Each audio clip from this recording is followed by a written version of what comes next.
In July 2023, the Stanford Cyber Policy Center and the Stanford Institute on Human-Centered Artificial Intelligence hosted a workshop on digital policy in the Global South at the Rockefeller Foundation's conference facility in Bellagio, Italy. As you can see from these videos, this is one of the most beautiful spots in the world. I had not been there since early 1980, and returning to Bellagio was a terrific experience.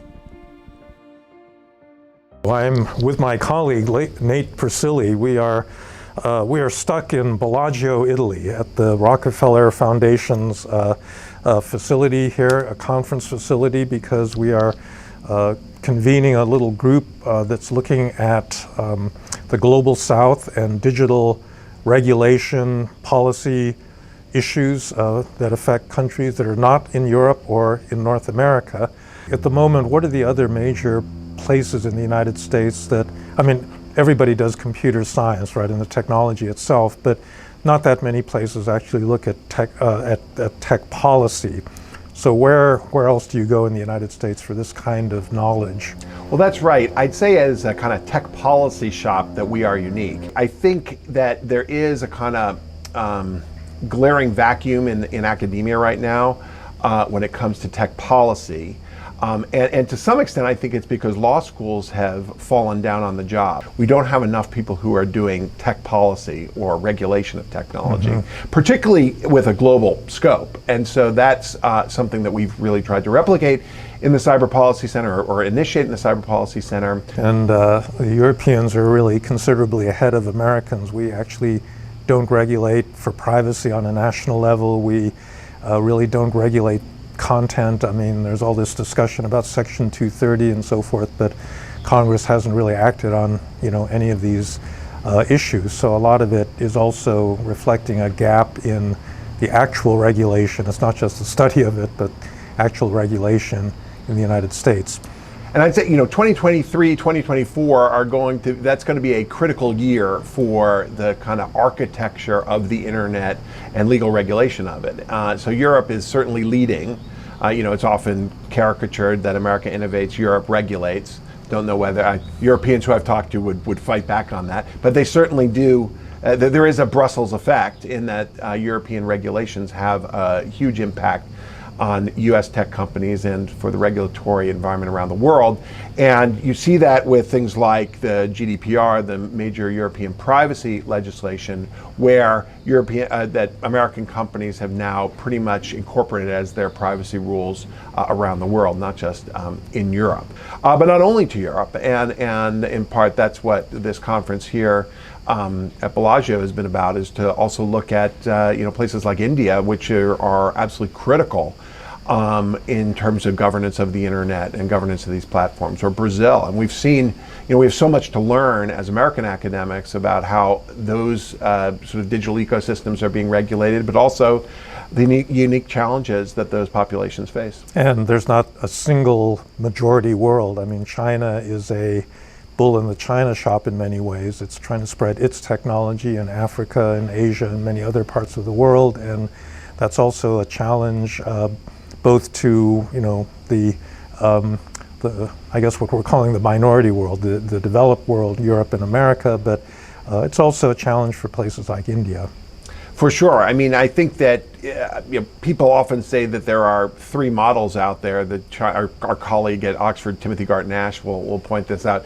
Sort of China, Europe, and the U.S. But even that is a kind of anemic model, because and we've sort of learned that here this weekend, which is that, look, India is one of those markets that can be a market mover when it comes to U.S. technology companies. And so their decisions about how they're going to regulate the internet, how they'll regulate technology, are absolutely critical in thinking about how these companies will behave. And I should add that the sort of the book, the last chapter or the next chapter, has not been written with respect to AI competition, because as much as familiar as it is for us to think about, say, competition between Facebook, Google with their analog, Facebook, Google, Amazon with their analogs in China, how AI, and I think generative AI in particular, will sort of, how those markets will play out, whether China can be as competitive as U.S. technology companies in the field of AI, whether the products that they're developing will be able to be used within a more authoritarian information ecosystem, I think remains to be seen.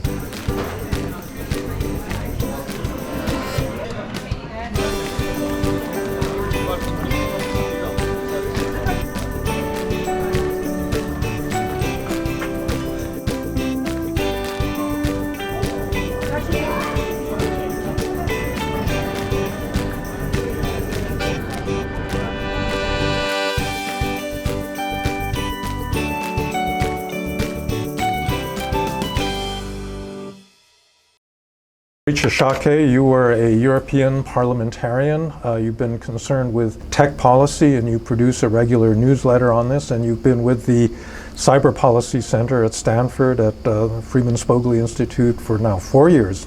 Right, time flies. Been a long time. But maybe you can say a little bit about the purpose of this convening in Bellagio, looking at the Global South and the issues that it has with digital policy.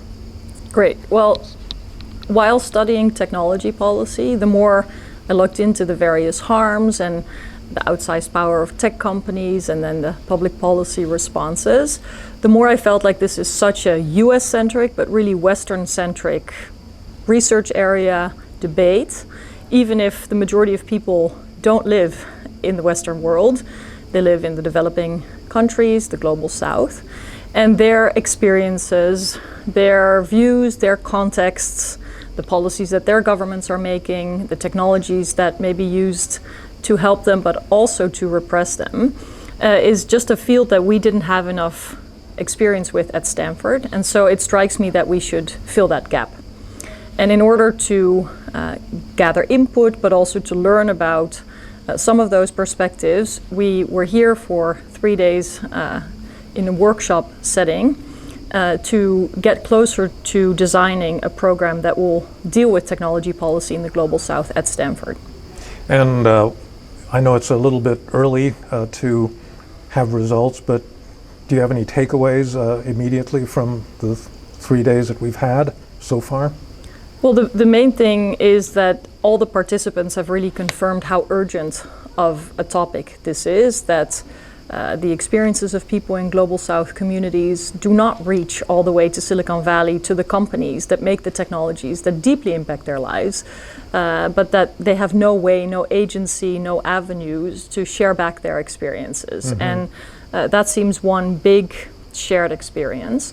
The other is the pressures under which people have to work, whether it is because of politics, the fact that there's democratic backsliding, there's outright repression, there's surveillance, and academics or civil society leaders face this, or the communities they work in face this. And this is a global trend that impacts people's ability to do work, and I think that is something we have to be mindful of as well, that the backsliding of democracy has real impacts on looking at digital rights and opportunities for deeper research on that. So hopefully we can also factor those contexts into the work that we do. I'm very excited to turn this into something tangible that we can do at Stanford, but definitely in partnership with others and from the perspective of a two-way street. I think one of the other takeaways for me after these days of spending time together is that is not only necessary for us to bring in the perspectives and experiences of people living in the Global South, but also to share some of the wealth of knowledge that we have at Stanford about artificial intelligence, about other emerging technologies. Now the EU AI Act is about to be adopted, and people in the Global South believe that maybe bits and pieces of it will be applied in their countries, in their communities, and what can be anticipated. How can people in the Global South benefit from provisions in, for example, the Digital Services Act that facilitates access to data for the purposes of research, but that doesn't explicitly talk, the Digital Services Act doesn't explicitly talk about access for people in the Global South. And so these are the kinds of topics that I think are great to follow up on.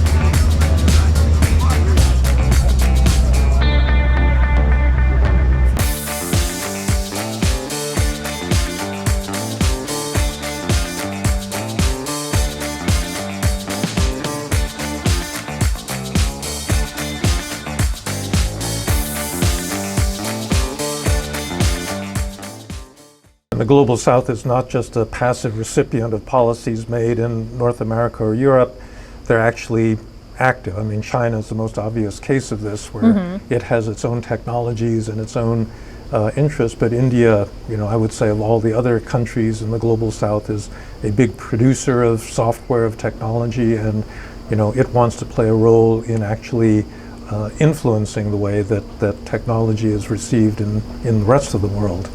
Absolutely. More and more technology is becoming a geopolitical issue, and that of course has impact for the relations between states, for notions of standard setting or new treaty development in multilateral organizations, but it also has a significant impact for the people who have to live in these new realities when a government is ambitious to elevate the role of technology. Well, sometimes that has opportunities to it, but there may also be downsides.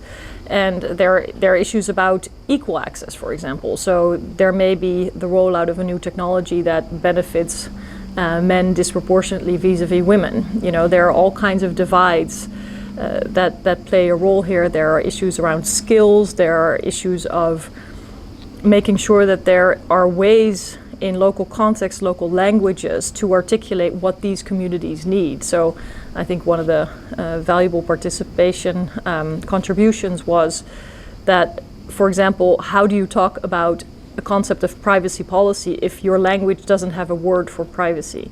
These are bridges that we have to help build. And so it's anything from looking at the individual level all the way up to the global level and everything in between, where we see that technology impacts all people in the world. There's literally no one who has not been touched by technology.